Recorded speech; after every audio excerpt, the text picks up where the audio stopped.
काय सांगाल आपण पोलीस आपण भेट घेतलेली आहे पोलीस अधीक्षकांची, कुठल्या विषयावर आपण नेमकी चर्चा केली आणि काय आपण त्यांना सांगितलं?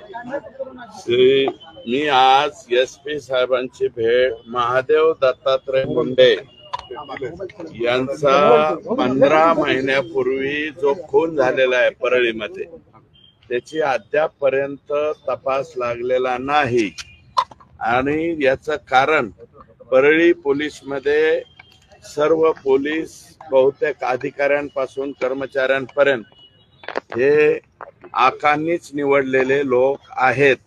त्याच्यामुळे हा तपास लागत नाही. म्हणून याचा तपास लागण्यासाठी हा तपास LCB कडे देण्यात यावा, बीड जिल्हा गुन्हा अन्वेषण शाखा यांच्याकडे देण्यात यावा अशा प्रकारची मागणी मी केलेली आहे. आणि हेच मागणी त्यांचे बंधू यांनी सुद्धा केलेली आहे मुंडेंनी, आणि त्यांच्या पत्नींनी सुद्धा त्या ठिकाणी बोलताना सांगितलेलं आहे.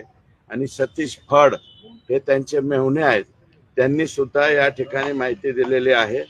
आणि माझ्याकडे जे काही माहिती आलेली त्या माहितीच्या आधारे मी या ठिकाणी सांगितलेलं आहे की ठराविक काही कर्मचारी, पोलीस कर्मचारी यामध्ये सुद्धा येत आहेत. ते तुम्हाला सांगतो, भाताने, संजय सचिन सानप, भास्कर केंद्रे, हे ठराविकच नाव येत आहेत. आणि हे फड एक कोणीतरी आहेत. हे सर्व कर्मचारी बघा तुम्ही, विष्णू फड, पोलीस कर्मचारी गोविंद भाताने, पोलीस कर्मचारी भास्कर केंद्रे, ह्या सर्व म्हणजे ह्या सगळ्या लोकांचे कॉल डिटेल जर चेक केले तर महादेव मुंडे यांचा खून कुणी केला हे 8 दिवसाच्या आत या ठिकाणी स्पष्ट होईल. आणि ह्या सगळे या कर्मचाऱ्यांना, रवींद्र सानपासून ते आता मी नाव घेतलेले हे सगळे कर्मचारी, यातले भास्कर केंद्रे हे 15 वर्षापासून फक्त परळी तालुक्यातच आहेत. हे आता नवीन नियम मला वाटतं, मी आता गेल्याच्या नंतर राज्याच्या रश्मी शुक्ला मला वाटतं प्रमुख आहेत, त्यांना मी विचारणार आहे की एकाच जागेवरती किती वर्ष, 15 वर्ष एखादा कर्मचारी कसा राहू शकतो याचं डिटेल काढतो. कारण हे काय करतात, फक्त 3 महिने दुसऱ्या जिल्ह्यात गेलेला दाखवतात आणि 3 महिन्याने परत भास्कर केंद्रे परळीतच येतो आणि कशासाठी येतो काय कळत नाही. ही अशी भयानक परिस्थिती आहे. आणि एवढले लेकरं आहेत त्या महादेव दत्तात्रय मुंडेच.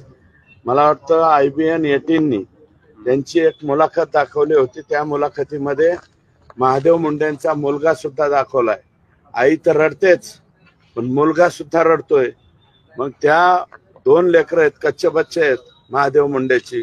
आणि 15 महिन्यापासून जर त्याचा तपास लागत नसेल तर हे दुर्दैव आहे.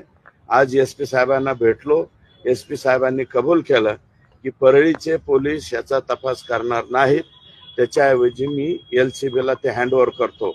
LCBला हँडओव्हर करताना सुद्धा मी SP साहेबाला एक विनंती केली, LCBचे जे प्रमुख आहेत शेख का कोण यांना सुद्धा आकांनीच बसवलेलं आहे.